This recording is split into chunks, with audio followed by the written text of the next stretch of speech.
I just got back from Vegas. I was there for a couple days to attend the Bitcoin conference 2025. It was such a great experience overall. I loved it. I have to admit it was slightly overwhelming. There were so many activities going on, so many presentations, speeches, etc., and there were a lot of people. Numbers that I heard were 25,000, 30,000. For sure, it's the largest Bitcoin conference on the planet.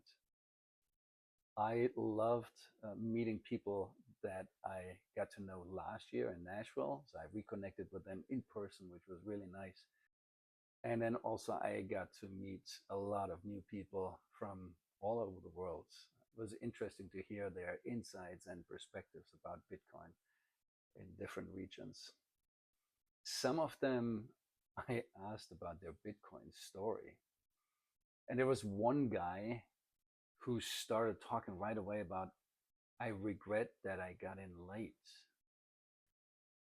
So we talked a little bit about regrets. We talked about mindsets and the impact it can have on choices as well as decision making.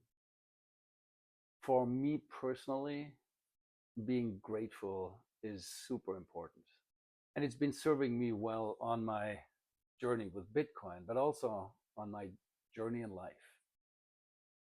One of the guys who I met, he was an OG Bitcoiner. He got into Bitcoin in 2011, Mt. Gox. He lost some Bitcoins.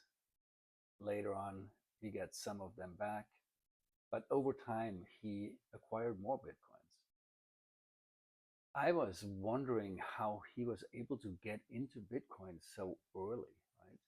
And I asked him about it, and he said, look, the Winklevoss brothers, they talked about Bitcoin in 2011, and he heard them talk about it. So for him, that was like, okay, these guys, they get Bitcoin. I need to get into Bitcoin. So he started in 2011. What I did enjoy was the fireside chat of Hester Pierce, who is a commissioner of the SEC. And she talked about the importance of maintaining an environment where people can make their own choices and bear the consequences. And she said, if you want to go and engage in speculation, go for it. Just don't come back afterwards to the government and complain about it. Be an adult. Take responsibility.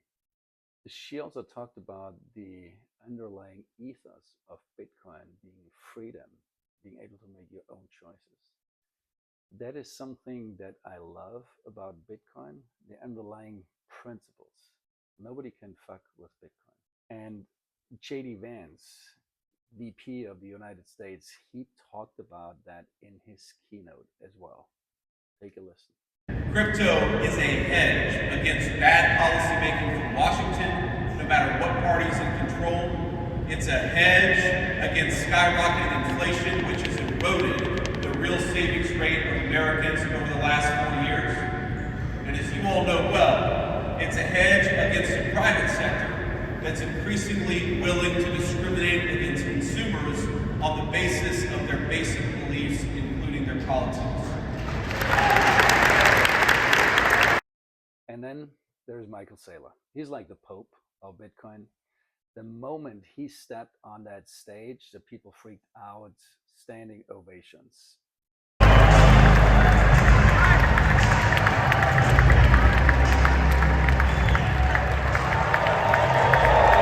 Of course, I have to add my selfie that I took with him and Anthony Scaramucci last year at the Bitcoin conference in Nashville. I also listened to Arthur Hayes. Buy Bitcoin because there's no.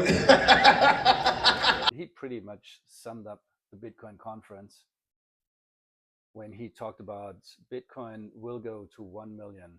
I also heard him mention the word patience. That for me served me well. I learned patience in my journey with Bitcoin. I hope you enjoyed the short video about the Bitcoin conference in Vegas. Going forward, I want to do more interviews with people, talk with people, and share their stories. More to come.